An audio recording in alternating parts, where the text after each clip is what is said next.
heirloom, heritage, home saved seeds, locally grown seeds, open pollinated, GMO, F1, F2 and hybrid varieties. What on earth is the difference between all of these? Today I'm going to go through them all and explain to you what they are and which ones I recommend you grow at home, so be sure to stick around to the end to find that out. First variety I'm going to look at is heirloom seeds. So heirloom seeds have been around for many generations. Usually the definition says at least 100 years. These seeds have been saved true to type for a very long time. And heirloom seeds are open pollinated, which means that they self-pollinate and they will save true to type. Now true to type means if you take a seed from say a fruit and then sow it in the ground, the resulting plant and the resulting fruit from that will be exactly the same as the parent fruit. Now heritage varieties, sometimes heritage can be used interchangeably with heirloom. It doesn't necessarily mean that they're a different type, it's just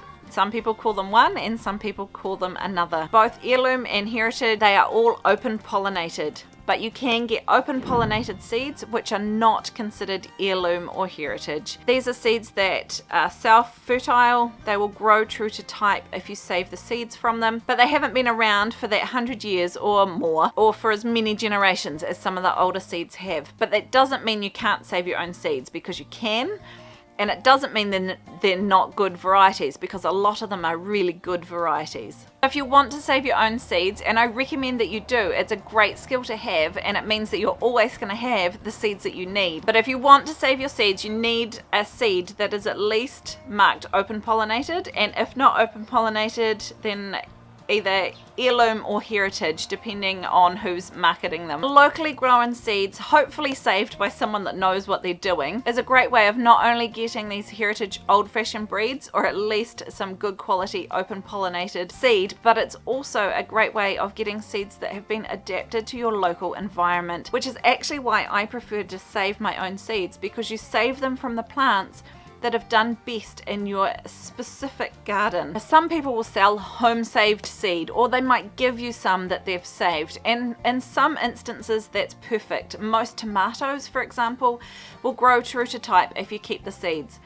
But sometimes things happen and they do get cross-pollinated, and some plants like squash, for example, cross-pollinate very, very easily. So it's quite possible that unless the person knows what they're doing, what you're going to get is a bizarre little hybrid. It may still be perfectly edible, in fact it probably will be, but it may not be exactly the same as what they were expecting it to be. If they know what they're doing, they will have sealed that flower shut after hand pollinating it and bagged it off so that nothing else can get in there, in which case it will grow true to type. What some people choose to do, especially with squash, it's quite common, is to do what they call a landrace variety, where you kind of create your own type that will do well where you are, and you just throw out a whole lot of different varieties, you stick them all out there, and the plants that do best, you save seeds from them, and you do that over multiple generations. The best tasting ones, the best looking ones, the ones that have had less disease, and the ones that have grown the biggest, the fastest, the best,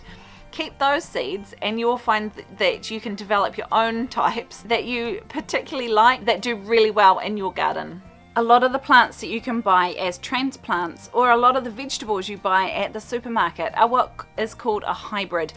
Now hybrids come in two different common varieties, F1 and F2, and all it means is which generation it is. So F1 is two separate parents that are specifically bred to be the parents, are then crossed together, and that first generation gives you F1. Now sometimes what they do is they maintain 4 grandparent lines, and then they cross them to the parent lines, and then they cross them to the seed that they sell, and that is called an F2. Hybrid seeds, generally speaking, will not grow true to type if you save seeds from a hybrid plant. That's not to say that they won't grow. 99% of the time they will definitely grow, but what you get might not be exactly the same as the parent plant, but they will be the same kind of plant. So if you grow a seed from a tomato that you've bought at the supermarket, chances are that tomato is a hybrid. But if you grow that tomato seed, you'll get a tomato plant. It's just the fruit might be slightly different to the parent. But you can save seeds in that way, and it is better than 0 seeds. There are a few plants, however, that are crossed specifically to give fruit that don't have seeds, or the seeds are really small and underdeveloped. Cucumbers are a classic example of this. The cucumbers you buy in the supermarket often have 0 seeds or very, very small seeds, and that is because they're a particular hybrid. And there's a lot of concern around GMO seeds, which is fine. I personally wouldn't grow them. GMO means genetically modified, and usually that's been done in a laboratory, and they have inserted some DNA into that seed that's from a totally different plant or even from an animal. It is currently illegal to sell GMO seed to the public, and honestly that isn't because of you. That's because they are trying to protect their patents. I know they say it's because of you, but it's not. So at the moment, no one can sell GMO seeds. So if you're buying seed from a store, it is not genetically modified. And there are some plants that you just don't usually grow from seed. Something like a strawberry. If you grow the seeds from a strawberry, it will grow a strawberry. But they are all like an apple. All of those seeds are genetically different. So what they produce will be different to the parent plant. Those sorts of plants are usually grown either by cloning them, really. They're either grown from the little shoot. You know, strawberries send off those wee runners. They're clones of the adult plant. So that's how strawberries are usually reproduced rather than growing from seed.